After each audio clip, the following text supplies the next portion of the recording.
오늘은 바로잡는 사랑의 단계라는 제목으로 디모데후서 4장 2절 말씀을 우리 다 같이 읽겠습니다. 너는 말씀을 전파하라. 때를 얻든지 못 얻든지 항상 힘쓰라.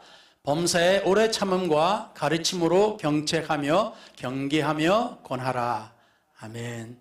오늘 이 시간에 주님께서 함께 해주심을 감사하며 이 부족한 종에게 성령의 기름을 부어주시어 주여 이 생각과 또 기억을 다듬어 주시고 입술과 혀를 주장하시어 주의 말씀이 주의 능력과 함께 은혜롭게 선포되게 하여 주시며 또한 아울러서 듣는 이들의 성령의 감동으로 저들이 하나님의 말씀을 들을 때 깨달음이 있고 저들에게 복과 은혜가 되게 하여 주시옵소서. 이 모든 것을 우리 주 예수 그리스도 이름으로 간절히 기도를 드렸사옵나이다.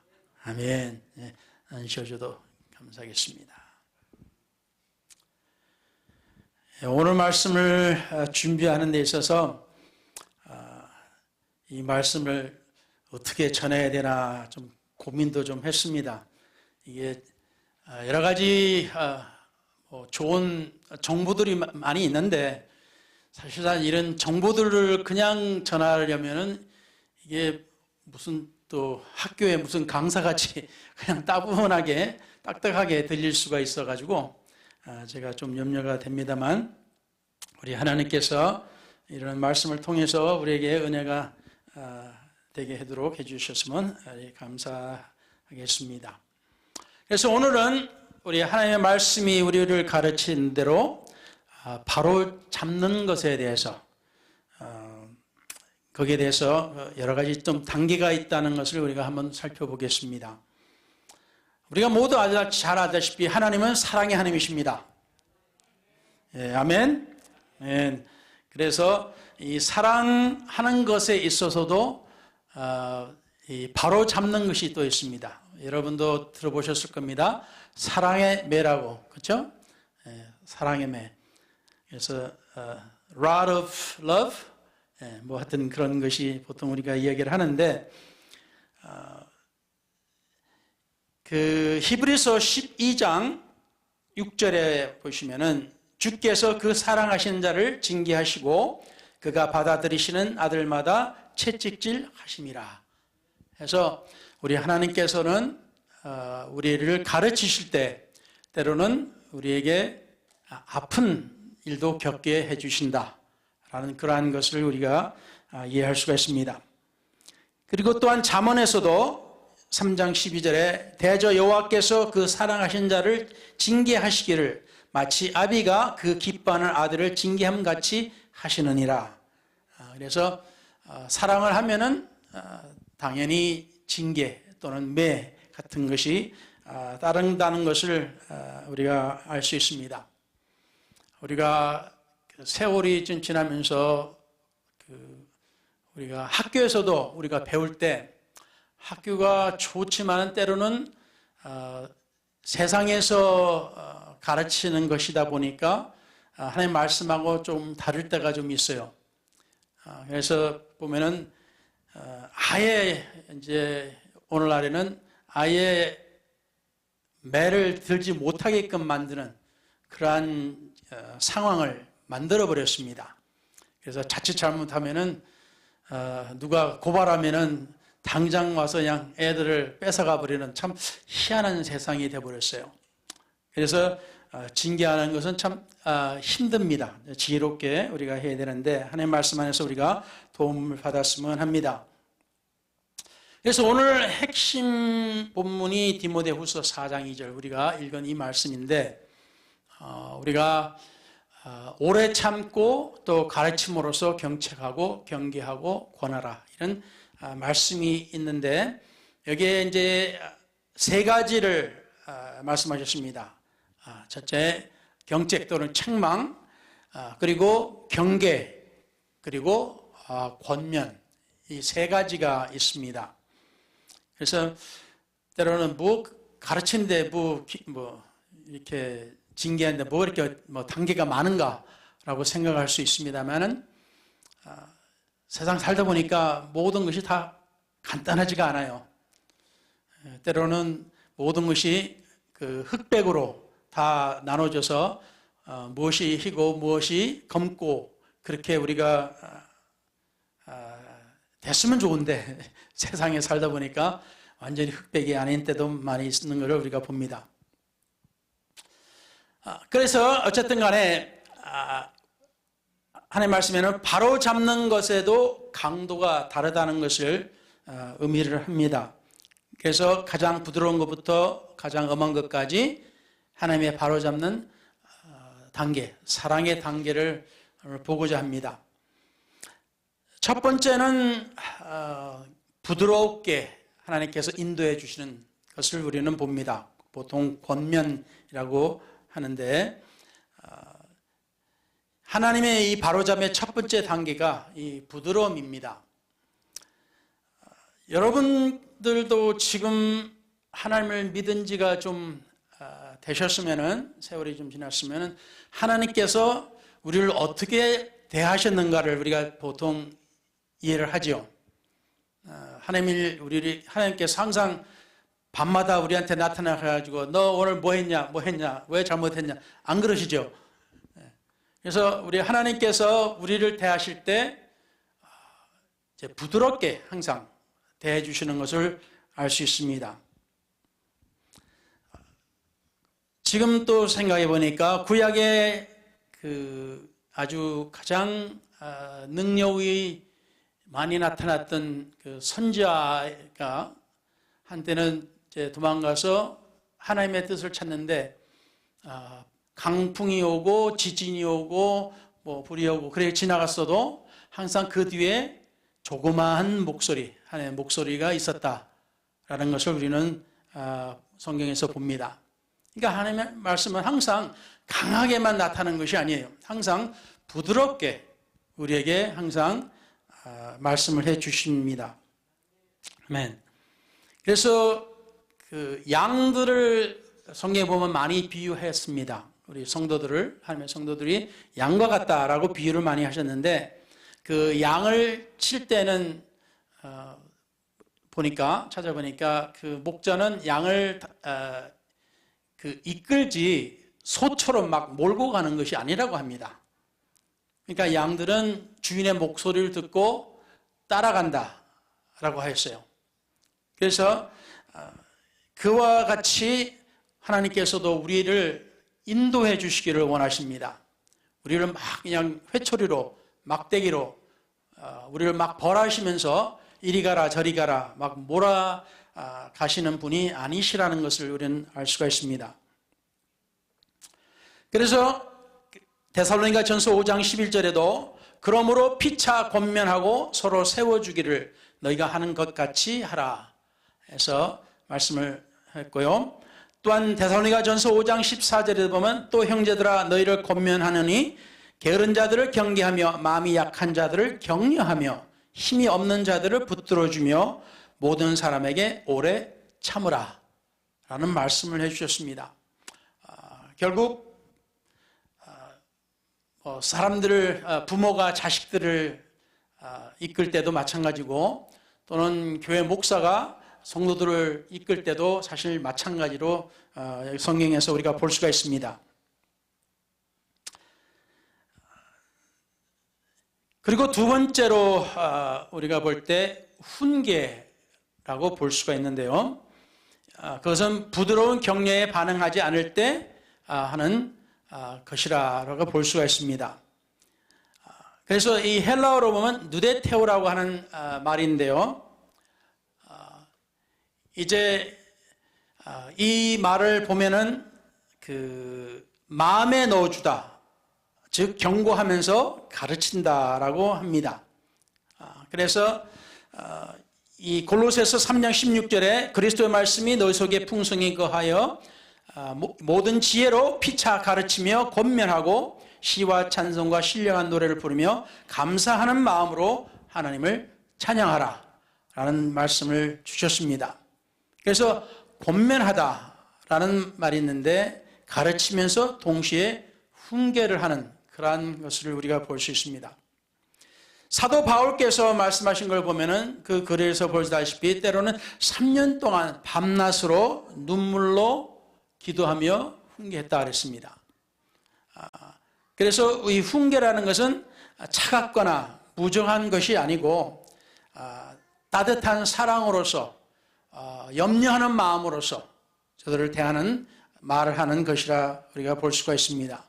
그래서 이 훈계의 목적은 수치가 아니라 회복입니다. 좀 이따 우리 이제 거기에 대해서 우리가 좀 더 이제 이야기가 있겠는데, 훈계를 멸시하는 것은 어리석음을 표시하는 것이라 또한 하였습니다. 잠언 1장 7절에 여호와를 경외하는 것이 지식의 근본이거늘 미련한 자는 지혜와 훈계를 멸시하느니라 라고 했습니다. 결국 남의 말을 아예 듣기를 원치 않는 사람들, 이제 자기 혼자 아는 것이 최고다 하고 남의 이야기를 전혀 듣기를 원치 않는 사람들이 있습니다. 그런 사람들을 성경에는 어리석다라고 하였습니다. 그리고 세 번째로 이제 직접적인 이제 책망 이것이 있는데, 이거는 격려에도 훈계에도 반응하지 않을 때 그 다음에 직접적인 책망 이제 그런 것인데, 잘못을 드러내어 바로 잡는다라는 말이 되겠습니다. 그래서 단순히 화를 내는 것이 아니라 잘못을 증거로 드러내어 깨닫게 하는 것이라 이렇게 이야기를 합니다. 그래서 오늘 말씀에도 전파하라, 때를 얻든지 못 얻든지 항상 힘쓰고 범사의 오래 참음과 가르침으로 책망하며 경계하며 권면하라, 이렇게 말씀을 해 주셨습니다. 자, 어쨌든 제가 이렇게 좀 약간 좀 빨리 가는데 이제 뭐 강의처럼 안 들리게 하기 위해서 제가 노력을 하는데요. 우리 하나님의 성령의 역사, 그러니까 우리가 성령을 성경에 받으라라고 하는 것은 하나님의 영이 우리 가운데 들어오셔서 우리를 이끌어 주신다는 것입니다.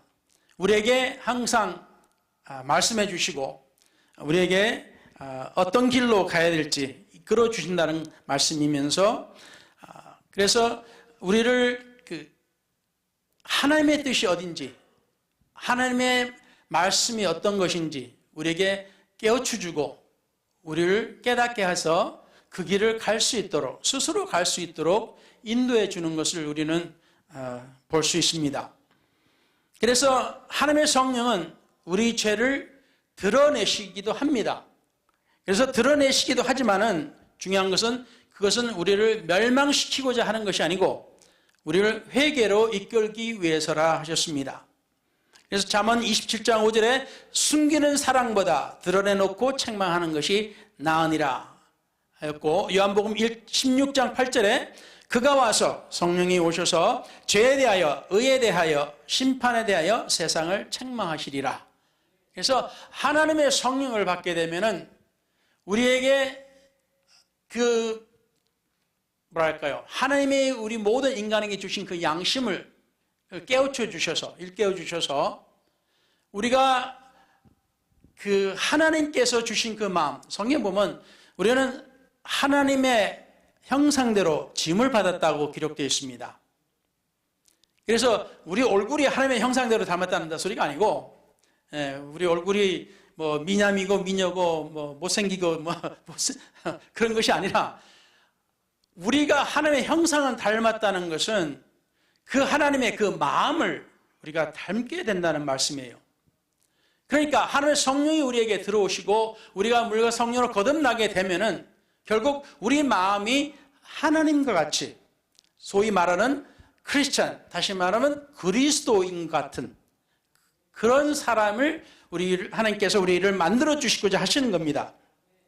그래서 우리가 성령을 받게 되면 이것이 뭔가 아니구나, 또 이거는 그렇구나 하는 것을 어느 정도 분별할 수 있게끔 해주십니다. 그걸 더 확실하게 해주는 것이 또한 하나님의 말씀 성경이고요. 자, 그래서 참된 사랑은 때로는 직접적인 책망을 요구하기도 합니다. 때로는 조용히 이야기를 해도 말을 안 듣는 사람들이 있지 않습니까? 때로는 그럴 때는 책망을 하게 되는 겁니다. 근데 이것이 안 통할 경우에는 네 번째로 엄한 꾸짖음이 또 있습니다. 그 꾸짖음을 네 번째를 우리가 보게 되면은 직접적인 책망에도 변하지 않을 때, 더 강한 단계가 필요할 때 하는 것이 바로 이것을 꾸짖는 것이라고 하겠습니다. 그래서 권위로 엄히 꾸짖다는 말씀을 우리가 성경에서 볼 수가 있습니다. 그래서 이제 마가복음 4장 39절에 예수께서 깨어 바람을 꾸짖으시며 바다들을 이르시되 잠잠하라 고요하라 하시니 바람이 그치고 아주 잔잔하여 지더라 라는 것이 여기서 꾸짖어라는 말씀이 여기에 적용되는 말씀입니다. 그래서 이것은 권위로서 주님께서 이 세상의 바람과 또 파도를 꾸짖으면서 그들을 아주 잔잔하게 고요하게 하신 것처럼 이것은 권위가 있는 상황에서 할 수 있는 겁니다. 때로는 우리가 좋은 말을 이제 이야기해서 해도 때로는 우리도 그랬겠습니다만 저도 그랬습니다.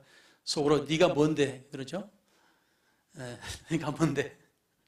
그러니까 우리가 이야기를 해도 좋은 이야기를 해도 상대방이 우리 이야기를 들어줄 수 있는 그러한 권위가 있을 때 때로는 통합니다. 무작정 꾸짖고 무작정 책망한다 그래서 통하는 것이 아닙니다.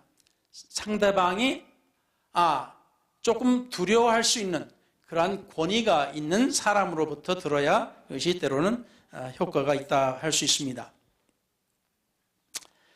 그리고 이제 다섯 번째로 엄중한 징계라는 것이 있는데 이거는 정죄 또는 교회에서는 정죄만 그치는 것이 아니라 최고로 나중에는 출교라는 것이 있습니다. 이 단계에 이르기까지는 하나님께서 권면하시고 훈계하시고 책망하시고 때로는 꾸짖기도 하십니다마는 이래도 안 들을 때 회개하지 않을 때는 이제 하나님께서 교회 그 공동체로서의 하나님께서 내릴 수 있는 결단을 말씀해 주시는 겁니다. 마태복음 18장 15절에서 17절까지 보시면은 네 형제가 죄를 범하거든 가서 너와 그 사람과만 상대하여 권고하라. 만일 들으면 네가 네 형제를 얻은 것이요 만일 듣지 않거든 한두 사람을 데리고 가서 두세 증인의 입으로 말마다 확증하게 하라. 만일 그들의 말도 듣지 않거든 교회의 말하고 교회의 말도 듣지 않거든 이방인과 세리와 같이 여기라. 하나님의 말씀 안에서도 하나님의 교회에서도 이런 단계가 있는 겁니다. 무조건 마음에 안 든다 그래서 너 나가 이런 것이 아니에요. 그렇게 할 수 없는 거죠. 그렇지만 먼저 상대방끼리 이야기를 해서 이게 해결이 안 되면은 믿음의 형제를 데리고 가서 또는 형제 자매를 데려가서 이야기를 해보고 그래서 안 되면은 그 다음에 이제 교회 장로들 또는 교회 권위인분들을 데려가서 이야기를 하고 그래서도 안 되면은 교회 전체와 이야기를 해서 교회 전체에서도 이야기가 안 통하면은 그때 가서는 이제 출교시키는 겁니다. 그래서 무조건 교회에서 내쫓는 것은 사실 아닙니다. 이건 할 수 있으면 아니지만 안 되지만은 어쩔 수 없이 해야 할 때도 있습니다. 우리 교회에서도 그런 일이 있긴 있었죠. 하도 문제를 일으키고 사람들을 서로 이간질하고 소리 소문을 내고 사람들의 마음을 그냥 격분케 하고 화나게끔 만들고 결국에 가서는 교회 전체가 시끄러워질 때 마지막으로 대화를 해보고 정 안 되면 교회에서 이야기해야 돼. 교회 전체로도 이야기를 안 들으면은 이제 그때 가서는 어쩔 수 없이 그런 사람을 분리시켜버려야 됩니다. 그래야 교회가 조용해지고 하나님 안에서 온전히 교회가 조용하게 지낼 수가 있는 것이기 때문입니다. 자, 그래서 여기서 이제 대충 우리가 체계적으로 우리는 이제 뭐 강의식으로 들었습니다만, 이제 그 다음이 사실상 중요한 건데,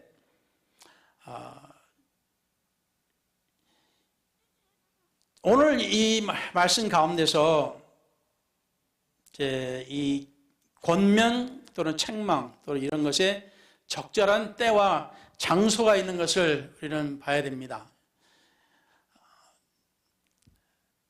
자, 이것을 언제, 어디서 해야 되는가? 오늘은 사실 이것이 요점입니다. 오늘 말씀을 전하기 위해서 이제 이 말씀을 준비하기 위해서 됐던 것이, 우리가 살아가면서 우리도 뭐 책망을 받은 적도 있고, 또 우리가 책망한 적도 있고, 그렇죠?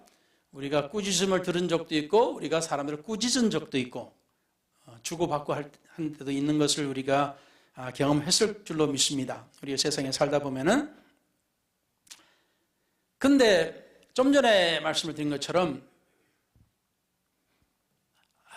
이것을 우리가 시간과 때로는 장소를 가려서 지혜롭게 해야지, 이거를 내가 잘했으니까, 뭐 내가 그거 하니까 상대방을 뭐 가르친다, 상대방을 고친다 라는 생각으로 우리가 때로는 말을 하는데, 이 말을 할 때 우리가 살다 보면 그렇죠. 뭐 부부 간에도 그렇고, 부모와 자식 간에도 그렇고, 또 교회 안에서도 그렇고, 좋은 이야기를 해주는데 이게 도리어 싸움이 나버립니다. 그렇죠? 특히 이제 우리가 부부 생활을 하면서도 이거 마찬가지입니다. 아니, 내가 좋은 이야기 하는데 왜 안 들어? 그래서 하도 이야기하다 보면 나중에 가서 네가 뭔데? 그런 소리도 나오기도 하고, 서로 싸우게 되는 것을 우리가 봅니다. 그러니까 결국에는 우리가 때와 장소를 잘 가리지 못했다라는 것이 됩니다. 그래서 이 잘못된 때와 장소에서 주어진 아무리 좋은 옳은 말씀도 상처가 될 수가 있습니다. 아니, 내가 좋은 말 해주는데 뭐가 상처가 돼? 라고 생각할 수 있습니다만, 세상을 좀 살아보셨으면 아시다시피 그걸 이렇게 되돌려서 다른 사람이 나한테 그 소리를 했을 때 나는 어떤 반응을 보였을까? 그걸 생각해 보면은 우리가 좀 이해가 더 잘 될 수 있는 줄로 믿습니다. 그래서 성경에도 이에 대해서 분명히 이제 원칙을 가르치는데, 지금 당장 한마디 해주고 싶지만은 때로는 참아야 될 때가 많습니다. 그래서 분노가, 첫 번째, 분노가 가라앉은 후에는 이야기하는 것이 더 낫습니다. 막 그냥 서로가 뜨거워져가지고 그냥 서로가 막 그냥 죽일 듯이 그렇게 쳐다보고 있는데, 말을 하고 있는데, 거기서 아무리 좋은 말을 해봐야 무슨 소용이 있겠습니까?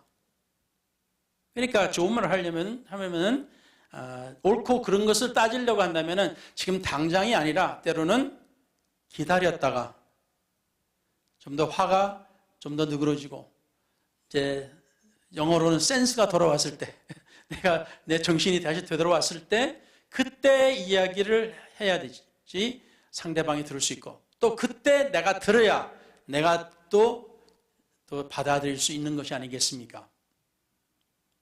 그래서 잠언 15장 1절에 보면, 유순한 대답은 분노를 쉬게 하여도 과격한 말은 노를 격동시키느니라. 그러니까 좋은 말로 해도 내 단점을 이야기하면 내가 기분이 좋아요, 나빠요? 그러니까 내가 아무리 좋은 말을 내가 잘한다 그래도 상대방이 듣기 싫으면은 이건 소용없는 거예요. 근데 듣기 싫다 그랬는데도 계속하면은 어떻게 해요? 싸우죠. 우리가 잘 아는 일들이고 경험한 일들입니다. 그리고 또 너무 늦지 않게 이야기를 해야 됩니다. 그래서 너무 오래돼서 1년, 2년, 이거는 여성분들을 비하하는 건가? 아니, 우스갯소리를 하는 건데, 여성분들은 10년, 20년, 30년 전의 일들을 이야기를 해요. 그러니까 우리 남자들은 참, 이거 다루기가 굉장히 힘들어. 이 분명히 다 지나간 걸로, 해결된 걸로 아는데, 당신이 말이야, 저거 결혼했을 때 말이야, 우리 데이트했을 때, 40년 전을 50년 전을 이야기를 하면은, 어쩔 수가, 그냥 손 들고 그냥 들을 수밖에 없어요. 그냥 차분하게 들어야지. 거기서 한마디 더 하면 어떻게 돼요? 큰일 나죠? 큰일 나. 그러니까 너무 해가 지나지 않도록 또 우리가 또 해야 될 줄로 믿습니다. 그런데 성경에 에베소서 4장 26절에 분을 내어도 죄를 짓지 말며 해가 지도록 분을 품지 말라 그러셨어요.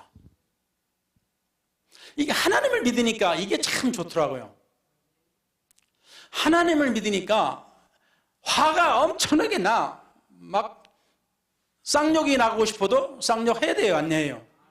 안 하죠. 믿는 사람이 쌍욕하면 됩니까? 큰일 나죠.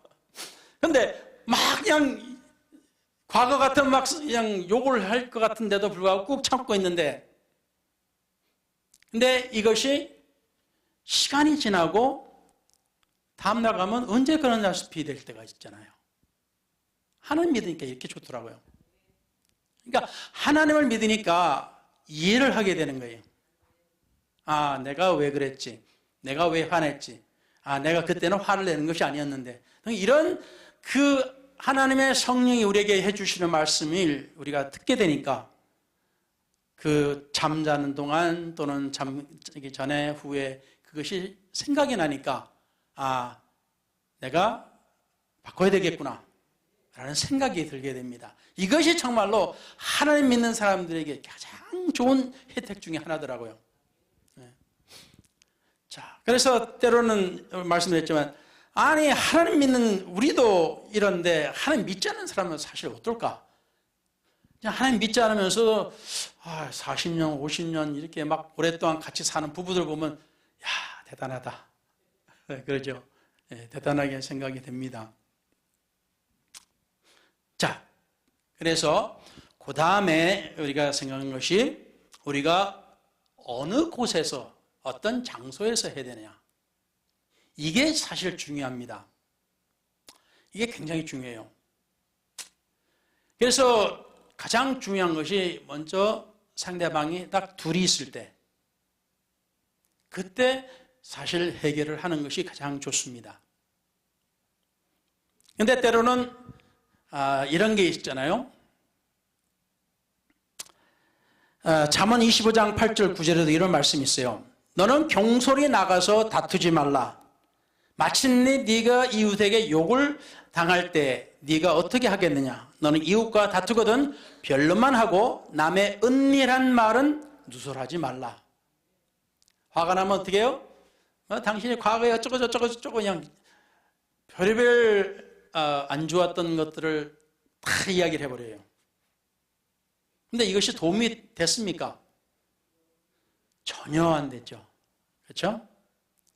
그러니까 우리가 말 다툴 때는 서로의 단점, 옛날의 문제들, 이런 것들을 끄집어내는 것이 아닙니다. 하나님께서 우리와 대화를 나누실 때 우리가 기도하는데 하나님께서 만약에 너 몇 년 몇 월 며칠에 몇 시에 너 뭐 어떻게 했지? 할 때마다 기도할 때마다 그걸 자꾸 상기시켜주고 이야기해 주시면 우리는 어때요? 우리 하나님하고 대화 나눌 마음이 있겠어요? 없겠어요? 우리가 하나님 앞에 기도하는데 맨날 하나님은 너 어쩌고 저쩌고 과거 어쩌고 저쩌고 하니까 우리는 하나님하고 대화 나눌 마음이 없어져 버려요. 근데 하나님이 그렇게 하셔요? 안 하시잖아요. 그러니까 우리도 역시 headphone maybe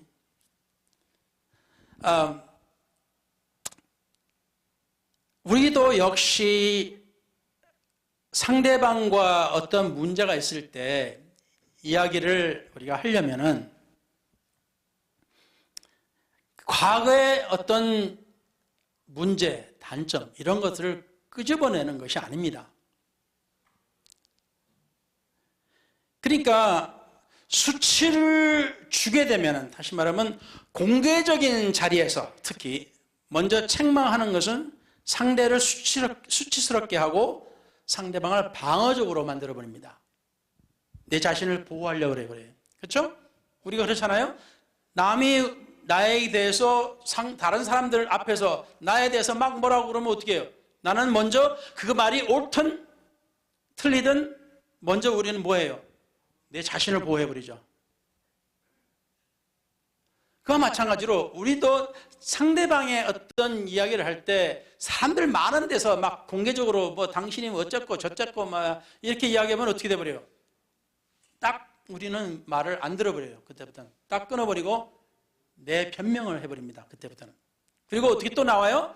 너는 안 그랬냐? 이렇게 나오죠. 당신은. 이게 결국은 서로 어떻게 돼요? 많은 사람들 앞에서 서로 자기 자신의 과거의 나쁜 것들을 서로 그냥 털어놓는 거예요. 공개적으로. 그럼 이게 어떻게 돼버려요? 이건 고칠 수가 없게 돼버립니다. 그래서 우리 한국말에 웃으면서 뺨친다는 말이 있지 않습니까? 사실 오늘 말씀의 요점 중에 하나가 이것도 마찬가지입니다. 웃음으로 포장되었다고 해서 상처가 줄어들지는 않습니다. 그러니까 우스갯소리로 상대방의 단점을 이야기를 해요. 그러면 듣는 사람들은 어때요? 우스갯소리 같으니까 뭐라 그래요? 다들 웃어요. 근데 웃는 것은 웃는 것인데 이게 멋쩍은 웃음이에요. 이게 뭐라 그래요? 분명히 저 사람이 상대방의 뭐 남편이 되든 아내가 되든 뭐 형제가 되든 부모가 되든 상대방의 단점을 이야기하는 거라는 아는데 우습게 이야기를 하니까 어떻게 해요? 웃어. 웃는데 이게 뭐예요? 내 자신도 알지만은 이게 웃기도 그렇고 안 웃기도 그렇고 이게 참 아주 어떻게 보면 참 교묘한 겁니다. 맞은 사람은 아프다고 말하기도 어렵고 말한 사람은 농담인데 왜 그러냐고 책임을 피할 수가 있기 때문에 난 나쁜 마음 없었어. 그냥 웃자고 한 거야. 근데 사실상 내 어떤 그 단점을 사람들 앞에서 드러내 놓으면서 막 웃으면은 내가 기분이 좋아요, 안 좋아요? 내 단점을 이야기하는 건데 내 단점을 왜 다른 사람들 앞에서 이야기하냐고. 그것도 웃으면서. 그러니까 웃으면서 하니까 웃으면서 뺨을 치는 거예요. 막 따귀를 막 때리는 거야. 웃으면서. 근데 이거는 웃어야 될지 같이 웃어야 될지 웃으면서 이거 웃어야 될지 말아야 될지 이게 아픈데 이게 아프다고 말아야 될지 말아야 될지 사람들 앞에서 참 교묘하게 교활한 방법입니다. 이게. 어떻게 보면 한편으로는 내 마음에 쌓여있던 응어리가 어떤 화가 이걸로 나타날 수가 있어요. 상대방에 대해서 내가 마음이 불편한 것들이 있는데 이거를 상대방 다른 사람들 앞에서 은근히 우스갯소리로 드러내놓으면 사람들은 막 웃어요. 그러면 내가 사람들 웃겼구나. 그리고 내 마음이 가벼워질 수가 있지만은 그거는 사실상 아니죠. 듣는 사람 입장에서는. 이게 좋은지 나쁜지 누가 모르겠어요. 그렇지만 웃어요, 우리는. 참 희한한 게. 이 사람이 참 이상한 게요. 막 장님이 이렇게 지팡이 짚고 막 이렇게 앞으로 더듬고 가는데 돌에 걸려서 허락게 넘어졌어요. 근데 사람들이 어떻게 막 웃어. 장님으로서는 이게 굉장히 이게 아픈 건데 사람들은 그거 보고 웃긴다는 거예요. 그냥 막 더듬고 막 가다가 병치방 가다가 넘어졌네 하고 웃어버려. 그러니까 우리가 조심하지 않으면은 남의 어떤 단점이나 남의 어떤 약한 것을 가지고 우리는 그냥 막 웃어 넘겨버려요. 그렇지만은 다른 사람들은 어때요? 이 자기 웃음거리가 된 사람은 이건 편한 게 아니에요. 즐거운 것도 아니고 이거는 아픈 겁니다.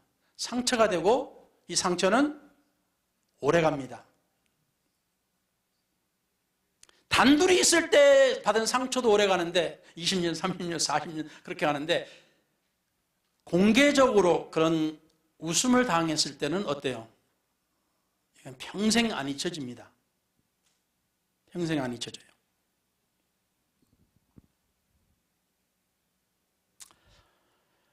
그래서 상대방의 단점을 우스갯소리로 만들어서 주위 사람들을 멋쩍게 웃기는 것은 바로 잡는 것이 아닙니다. 좋은 것이 아니에요. 좋은 방법이 아닙니다. 아예. 그것은 상대방의 수치를 주는 겁니다. 웃음은 잠깐이지만 그 상처는 오래 남습니다. 그래서 더 나쁜 것은 그 자리에 있던 모든 사람이 함께 그 낮추는데, 그걸 멸시하는데 동참하게 된다는 거예요. 나도 모르게 웃으면서, 같이 웃으면서 그 사람을 어떻게 해요? 비웃어버린 거예요. 그 비웃음 당한 사람으로 봤을 때는. 속으로 너도 웃었어? 이렇게 되는 거예요. 그래서 이런 방식은 관계를 회복하는데 전혀 도움도 안 되고 오히려 파괴합니다. 그러니까 저도 제 자신이 이렇게 그런 상황에 많이 들어간 걸 보여요. 누가 무슨 말을 하면 막 같이 따라 웃어. 근데 속에는 불편해요. 이거 사실 웃는 것이 아닌데, 웃을 것이 아닌데. 근데 우리 인간이 참 아까 말씀드린 것처럼 남이 어떻게 상처받고 남이 뭐 넘어지고 뭐 이렇게 하는데 그게 우스워.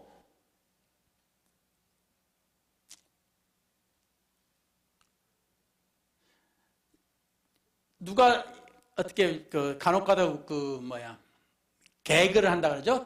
개그 같은 거, 코미디언 이런 거죠. 때로는 어떤 사람은 그런 얘기면은 막 그냥 바보처럼 행하죠.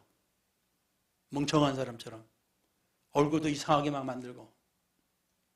근데 우리는 그걸 가지고 웃어요. 막 웃지만은 때로는 그 어떤 질병 때문에 얼굴이 막 이상하고 몸이 비틀어지고 그런 사람이 있어요. 근데 그런 사람들을 보면은 같이 웃을 일이 아니죠. 그래서 오늘 이 요점을 말씀드리고 싶었던 것은 바로 이겁니다. 우리가, 그리고 성경에도 보면은 우리를 하나님께서 바로잡고 우리를 온전한 길로 인도해 주시고자 하시는 일들이 그 순서가 쭉 있어요. 처음부터 막 강하게 막 매를 때리고 그냥 주워받고 막 그런 게 하나님의 그 방법이 아닌 것을 우리가 알 수 있고, 나중에 가서는 정말로 큰 어떤 징계를 내리기도 합니다만은, 우리가 갈라디아서 6장 1절에 보면은 형제들아, 사람이 만일 무슨 범죄한 일이 드러나거든 신령한 너희는 온유한 심령으로 그러한 자를 바로잡고 너는 자신을 살펴보아 너도 시험을 받을까 두려워하라 라는 말씀이 있어요. 그러니까 우리가 다른 사람을 고쳐야 되겠다라는 생각들이 많이 들 때가 있어요. 어떤 사람 보면은 막 거슬려 하는 일들이. 하는 것마다 불편해. 그래서 전에 말씀을 드렸다시피 때로는 사람들마다 이 태어난 환경과 태어난 겪는 경험이 다 다르기 때문에 사람들마다 다 반응하는 것이 다 달라요. 사람이 살아가는 것 자체가 다 틀립니다. 근데 우리는 그것을 다 몰라요. 우리가 어떻게 다른 사람이 뭘 겪었는지 우리가 어떻게 해요? 그 사람이 이야기하지 않는 이상. 그러니까 우리는 항상 말을 조심해야 되고, 우리가 다른 사람을 볼 때, 저거 고쳐야 되는데 하고 우리가 말하고 싶을 때가 많아요. 막 고치려고 그래. 그리고 또 사람들이 또 많이 있을 때 막 고치려고 그래. 때로는 고치려고 할 때 우리가 조심해야 되는 것은, 아까도 말씀드렸지만 우리가 때로는 그 고치려고 할 수 있는 권위가 또한 있어야 돼요. 내가 그럴 자리에 있는 사람이라면 상대방이 들을 때 좀 받아들일 수가 있어요. 우리 상에 아무것도 아닌 사람이 와가지고 말이야 나한테 뭐라고 그러면 내가 들어줘요? 안 들어주지.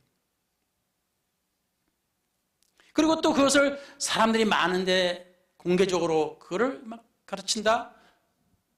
그건 또 안 듣지. 그러니까 우리가 조심해야 될 것은 오늘 이 갈라디아서 6장 1절의 말씀에 신령하고 하나님 안에서 올바르게 섰다고 생각한다면 우리가 내 자신을 돌아보면서 이야기를 해야 된다는 말씀이에요. 내 자신은 사람들이 볼 때 삶이 뭐 그저고 그런데 말이야. 그런 사람이 또 다른 사람을 고치려고 한다? 다른 사람이 볼 때 이건 말이 안 되거든요. 그러니까 상대방을 고치려고 할 때는 내가 언제, 어디서, 내가 어떤 방법으로 내가 해야 되는지를 생각을 해봐야 된다는 거예요. 그래야만이 내 말이 먹혀 들어가는 겁니다. 그래야만이 받는 사람도 저 사람이 어떤 마음으로 이야기를 하는 건지를 받아들일 수가 있는 거예요. 그래서 고치고 싶은 것이 있고 그걸 말하고 싶으면은 될 수 있으면 단점이라면은 될 수 있으면 다른 사람이 없을 때 단둘이 조용히 그 사람 마음이 지금 어떤 상태인지를 보고 이야기를 하는 것이 가장 현명하다고 우리가 볼 수 있는 겁니다. 그래서 우리가 막 뭐라고 해도 당장은 상대방이 변명하거나 다툴 수 있어요. 왜?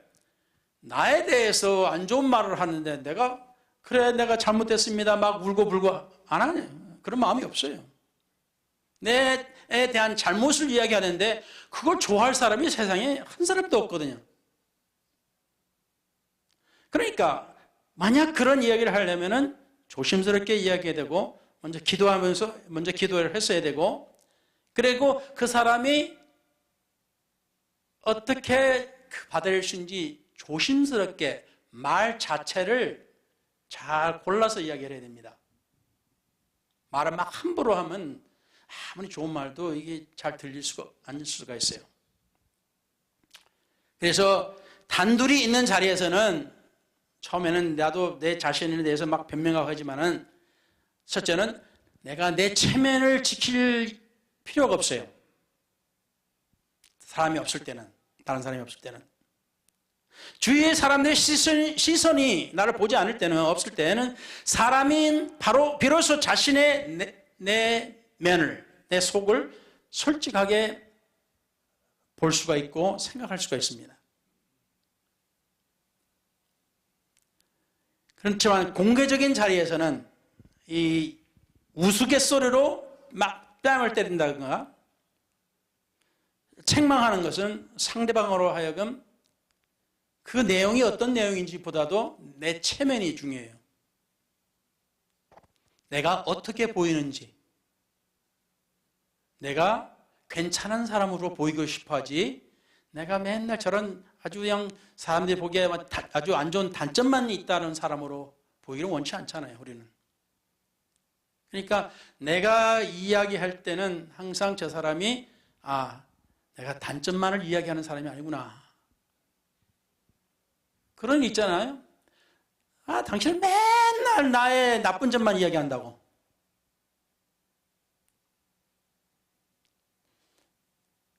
그렇게 만약 그런 소리를 듣게 되면은 사실 조심해야죠.